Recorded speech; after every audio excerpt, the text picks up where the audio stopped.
ভিত্তিতে এবং ফোনে উঠে আসা ভিডিও ক্লিপের ভিত্তিতে এই আদালত সিদ্ধার্থ মোদকের জামিন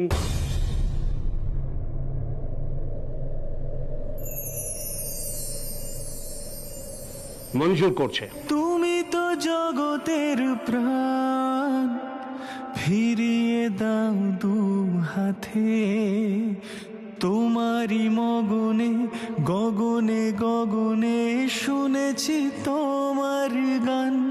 ও মিঠাই সন্দেশে রাখি তোমার, ঘরের আলো তুমি আমার, নয়নে নয়নে রাখি তোমারি, দয়াল গোপাল আমার।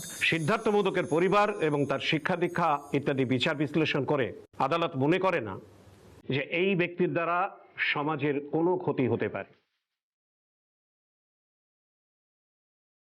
তার সঙ্গে আদালত অমি আগরওয়ালের হত্যা রহস্যের জন্য তদন্তের নির্দেশ দিচ্ছে এবং এই ভিডিও ক্লিপের পরীক্ষা করে তার সত্যাসত্য নিরূপণ করে আদালতকে জানাতে নির্দেশ দিচ্ছে।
মনে হয় মিঠাইকে বলা উচিত।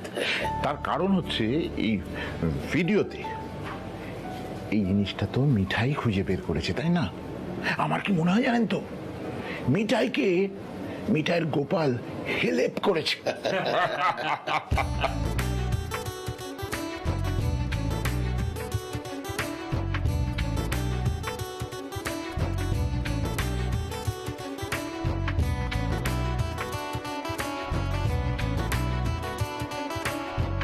দাদু দাদু দাদু, তোমার নাতি তার মানে আজকে জন্মাষ্টমীর হই হইতে যোগ দিতে পারবে বলো?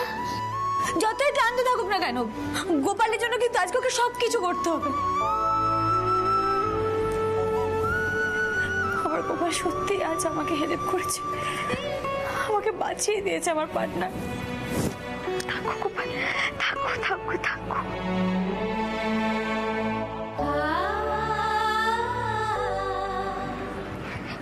সবাই চিৎকার করে বলো, জয় গোপাল, জয় গোপাল।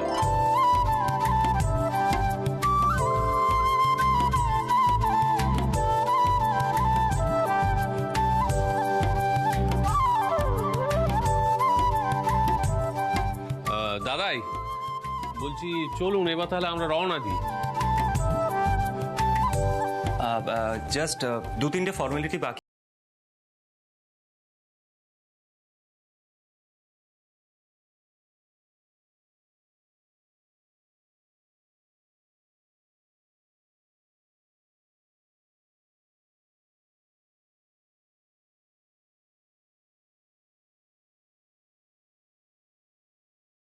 করতে হবে।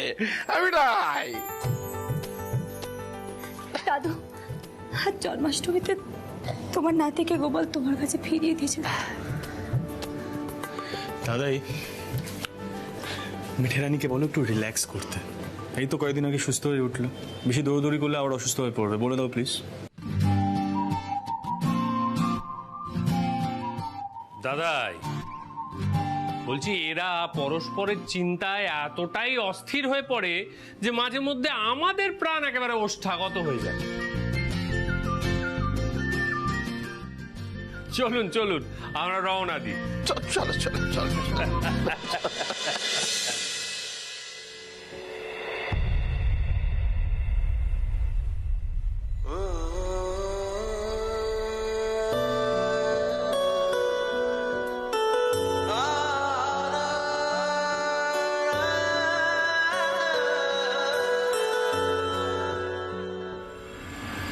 এদিকে সব গোছগাছ শেষ তো? হ্যাঁ, আচ্ছা ঠিক আছে। আমি দুটো থালা নিয়ে আসি। হ্যাঁ, কি ভালো লাগছে গো, ভালো হয়েছে। সুন্দর সাজানো হয়েছে। বলছি গোপালের সিংহাসনটা দোলনার উপর রেখে দিই? হ্যাঁ হ্যাঁ, রেখে দাও। এই নন্দা, একটু ভালো করে দেখে নাও সব ঠিকঠাক আছে কিনা, নালে জানো তো আমার বৌমা ভীষণ চটে যাবে। ওরে বাবা, বড় বৌদি এই নাও ধরো। হ্যাঁ। কি দিন এলো গো, শাশুড়ি বৌমার ভয়ে একেবারে ততস্থ। কেন তটস্থ হব না বলো তো? মিঠাই কত বিশ্বাস করে ওর গোপালকে, ওকে তো দেখে শেখার মতো। আর সত্যি কথাই তো আপা, ওর বিশ্বাসের জোরেই তো আমরা এত বড় একটা বিপদ কাটিয়ে উঠলাম, তাই না বলো? এক আধবার নয় গো বড়মামি, এটাই বারবার হয়। না হলে দেখো না, আমাদের সিডের মতো ছেলেও কিনা মিঠাইয়ের গোপালের ওপর বিশ্বাস করছে আজকাল। আজকে যে কি চমৎকার হয়েছে না, বলে বোঝানো যাবে না গো।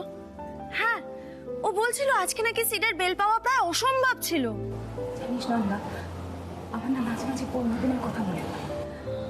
হ্যাঁ গো বড় বৌদি, মিঠাই না অনেক লড়াই করে এই জায়গাটা তৈরি করেছে, শুধুমাত্র গোপালের বিশ্বাসের জোরে। এই গোপালই পেরেছে সিদ্ধার্থকে পাল্টাতে। আমার সত্যি বিশ্বাসই হয় না যে আমরা এই যে বলি সব তৈরি তো। শোনো, ওরা কিন্তু গলির মুখে এসে পড়েছে, যে কোনো সময় বাড়িতে ঢুকে পড়বে। আমরা দাদু ভাই, মিঠাই আর মিঠাইয়ের গোপালকে স্বাগত জানাবো বিরাট করে।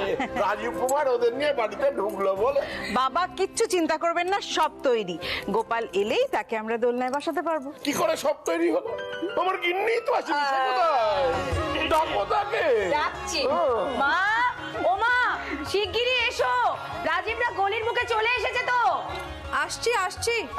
খুকি, এই থালাটা রাধা মাধবের পায়ে ঠেকিয়ে বড় বৌদির হাতে দে। বড় বৌমা, হ্যাঁ মা। তোমার ছেলে আজ অনেক বিপদ কাটিয়ে বাড়ি ফিরছে। এই প্রদীপের তাপ ওর মাথায় ঠেকিয়ে ওকে বাড়িতে ঢুকিয়ে। তুমি তো মা, যাও রাধা মাধবের সামনে